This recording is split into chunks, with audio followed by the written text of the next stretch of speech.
For me, the generation of tracking cameras really is now coming in to actually be a viable option for you guys. Hours and hours spent out at training. I know, Ross, we discussed it last night in terms of, you know, the amount of hours you guys are, I would say wasting, but out there recording footage for training that A, then doesn't get used, or, you know, you're out there and doing it. So actually, you know, can tracking cameras, you know, be used for your training exercises to free up your time, to give yourselves a little bit more. So quick video, some of you guys might have seen it.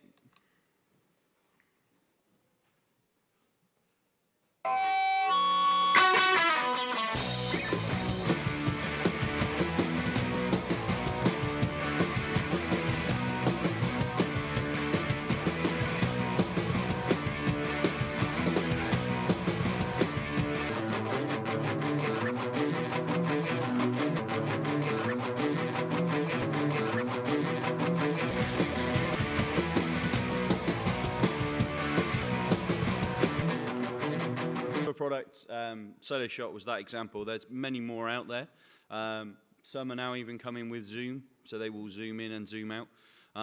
So as features they're going, you know, we've got color tracking cameras, things like that. So just in terms of those sort of ideas, really, in terms of out there to follow it on, to follow you on there, just as an idea in terms of going through. So drone cameras, and again, I know pulling out John from the crowd, I know last time I was at London Irish, you guys were talking about actually investigating to get a spider camera at your training ground, budgetary restraints and the fact that they said it was portable, came down to it. But actually, that's the kind of level we're now going to. You know, that tactical camera, you know, Santi had it yesterday, and everyone was like, how do you get that? That's the angle we want. So that's the angle we're going to need at a training ground. They're the training aspects that we want to get out of them. So some of you will know this advert from the UK in terms of Sky Sports and their drone cams.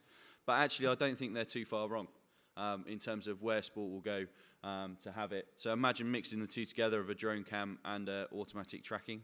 Stick it up, away it goes. They have them in the army that they send around buildings. To spy, to make sure if there's Taliban inside a compound. So, you know, that's technology is there. So, you know, it's potential to look at. So, you know, different angles on the left-hand side, you know, getting that angle. We're all experiencing with different cameras. GoPro cameras are quite a big one for us in the UK at the moment, with a lot of users looking to see potentially can they be used.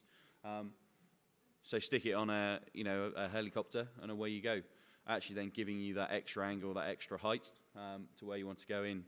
Some civil aviation laws, and probably Trevor will back me up on this, will prevent these from being flown too far near air bases and things. But in terms of looking at it, that's the next one in terms of looking at it. So, you know, drone cameras. So the spider camera in terms of putting that out. And correct me if I'm wrong, John. He said it packed away into a 3-ton box. Just the 2-ton box, yeah, just the 2-ton box. So a portable solution for a 2-ton carrying platform. But potentially that's the angle, you know, in terms of spider cam, that's the angle that gives us that extra height, that extra elevation. So can we then take that into a cheaper solution with a drone to give us that extra height and that extra angle?